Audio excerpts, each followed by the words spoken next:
Hi, today I'm going to give a short presentation about what is World Beyond War, our mission, campaigns, and what a chapter is. Our mission at World Beyond War is to abolish the institution of war. We oppose all types of war, all types of weapons, and any means of violence. We operate in a decentralized or distributed organizing model, meaning that we don't have any offices, we don't have a headquarters, we all work remotely, and we have a very small staff team whose role is really to provide training and resources and support to amplify the volunteers and chapters around the world who are organizing locally in their communities. We have people who have signed our Declaration of Peace in 193 countries and counting, and that's a great entry point to joining the work is to sign on to the Peace Pledge and say that you're in agreement with that mission to end all war. We currently have 25 chapters in 14 countries around the world. A chapter can be thought of as a branch of World Beyond War. It uses the name of World Beyond War, such as Cameroon for a World Beyond War or California for a World Beyond War. It takes on the name, the brand of World Beyond War, and works very closely with the staff who provide support for the chapter. We also have 97 affiliates. An affiliate is an organization that is independent from World Beyond War in the sense that it has its own structure and its own mission, brand, etc., but it partners with World Beyond War and collaborates with us on various campaigns and events.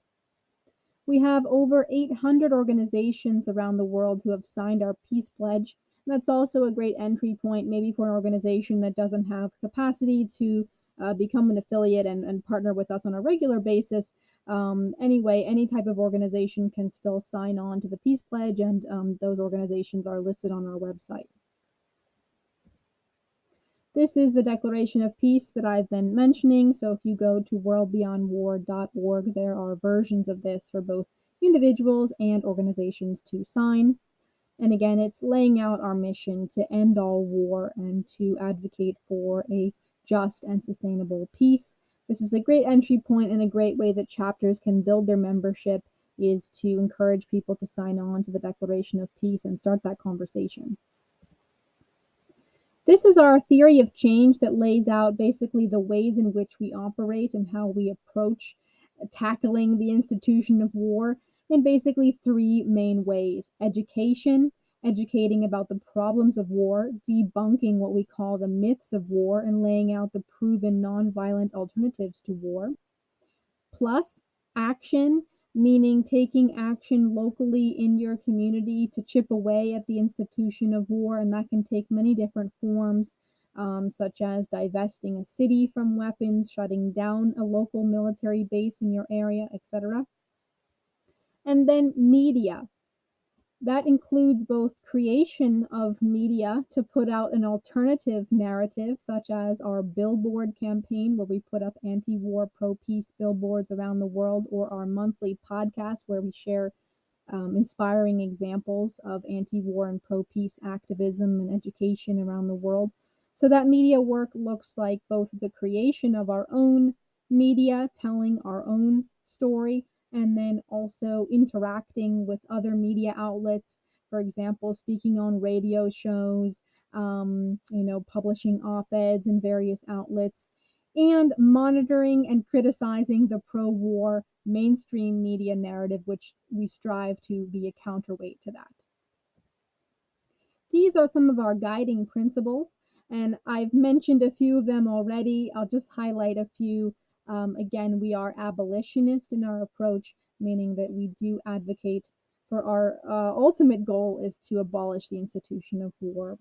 We are both pro-peace and anti-war, and you've probably been hearing that in the way that I'm talking, because we do like to include both of those components, both to criticize the war machine, but also to put forth an alternative narrative, a peaceful alternative, advocating for a culture of peace, really a paradigmatic cultural shift that is needed. We are global in our approach, and that was something from day one. We knew that to tackle something as large as the institution of war, you need to do it in an international way. We need to include all voices from all perspectives of how the war machine impacts people because it really has so many multifaceted impacts. We are nonpartisan in our approach, and that's one of the things that we're able to do is to reach across the aisle and bring people from all different backgrounds to come together. They may not agree on any other issue, but we've been able to build bridges with people in various groups who can come together on the issue of ending all war. We are intersectional in our approach, and that's something I also want to highlight. We have various materials that showcase those multifaceted social, economic, and environmental impacts of war, such as the fact that war fuels bigotry and racism, such as the fact that war threatens the environment and is one of the leading causes of environmental damage, such as the fact that war sucks out money from the economy that could be used on any other things such as healthcare, education, etc. So we like to showcase those intersectional aspects and build bridges with people from a variety of different backgrounds, not just isolated to the peace movement itself. And another thing that I'll highlight is that we're a movement builder in the sense that World Beyond War has really taken on this role, especially since the beginning of the pandemic to now. We've taken on this role of providing a lot of technical support and I'll say administrative support for other organizations, networks, and coalitions of groups around the world, where we often host webinars using our Zoom capabilities. We build websites. We provide platforms for petitions and other online tools. So we've very much kind of grown into that role of a movement builder, of providing these sort of structures, frameworks, and technical skills to support people's campaigns and events. This is one framework that I like to use to lay out our work in terms of, number one, debunking those myths of war. And again, we have web pages and videos and various resources on all of these things.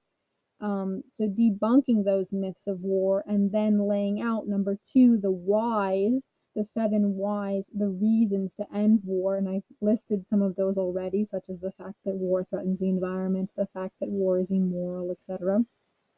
And then that third component is the how, and that is what we call the AGSS, the Alternative Global Security System, which is our vision for a world beyond war. It's our blueprint for how to get there, and that is our book.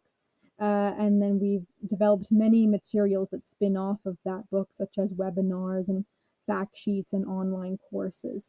And in terms of the how, the AGSS lays out 3 main strategies, which are to demilitarize security, to manage conflict non-violently, and to create a culture of peace. And our book lays out how to do all 3 of those things in detail.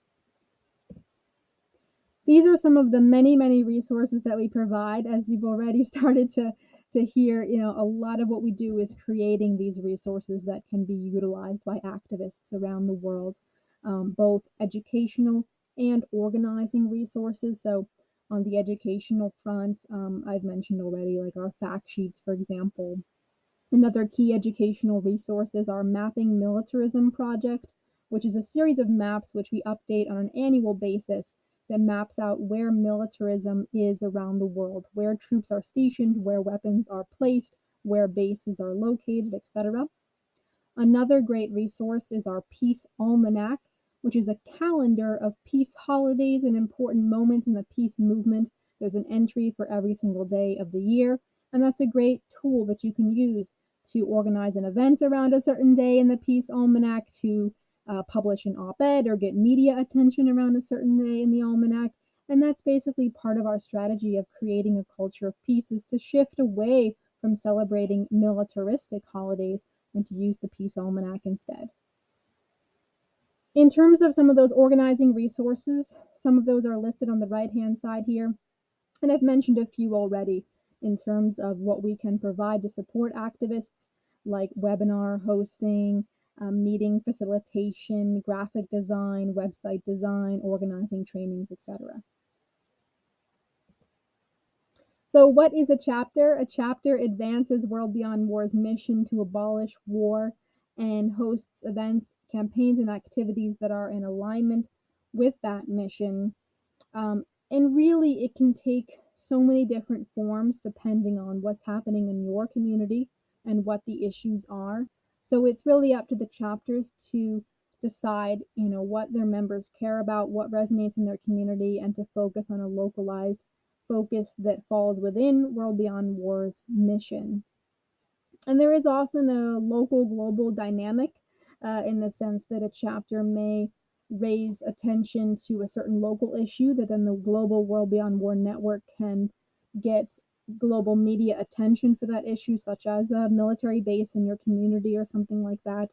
At the same time, a chapter may also participate in World Beyond War global events and days of action, such as a day of action to end the war in Yemen, for example, or the International Day of Peace on September 21st is another common day of action, or other campaigns that we may be working on a global basis. A chapter can tap into those and host local events that amplify those as well. At the minimum, we ask chapters to host 4 events per year, and those can take many, many different forms, whether it's a small meeting or strategy group, whether it's a book club, a film screening, a guest speaker, a rally, a direct action, a war abolition walk. There's so many different forms that those events can take. Some of the benefits of being a chapter I've mentioned already basically is the support of myself as the organizing director and also all of our staff team to provide resources and training based on your chapter's needs. We host at least 4 meetings per year with all of the chapter coordinators around the world, which is a great opportunity to network with other chapters and to hear, what's working, what's not. And we also often include trainings as part of those meetings based on chapters' requests, such as, how to utilize Twitter for activism purposes or how to create graphics using Canva or other things like that that chapters request. We do provide a free web page on our website for all of the chapters to highlight what you're doing, and we can also provide digital organizing support, such as how to build an email list and how to set up online petitions and other online tools. And we can help to publicize your events and recruit volunteers. And also, another great benefit of being part of the World Beyond War network is that we can share what you're doing with our global audience through our email list, website, and social media, for example, to amplify and shine international attention to an issue in your area and to help raise awareness and change that issue. Here are some common Q&A about chapters. Number 1, does World Beyond War ever support violence, war, or weapons in some circumstances? The answer is no. As I mentioned earlier, we do take an abolitionist approach. Although we are often able to collaborate with other groups that may not take that abolitionist stance, we have been able to find various points of connection, even with other groups that don't go that far, but we can collaborate in limited ways. Number 2, are chapters expected to fundraise for World Beyond War? Fundraising is not a requirement. We do, recommend if chapters have it within their capacity that they can fundraise for World Beyond War, but that is optional. In addition to fundraising for the global organization, chapters are also certainly welcome to fundraise locally for their own needs, and we have several chapters that do that. We also have many chapters that operate on basically no budget, just as volunteers.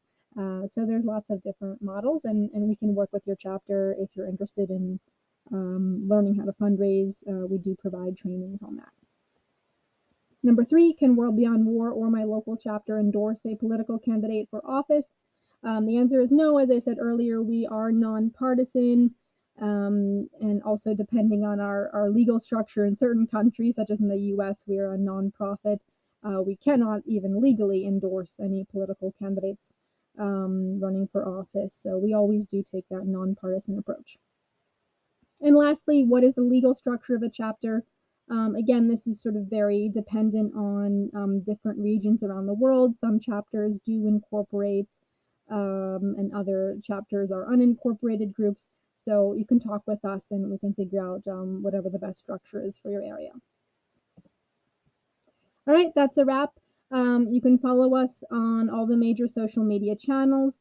Visit our website, WorldBeyondWar.org, for more information, and don't hesitate to contact us. Thanks.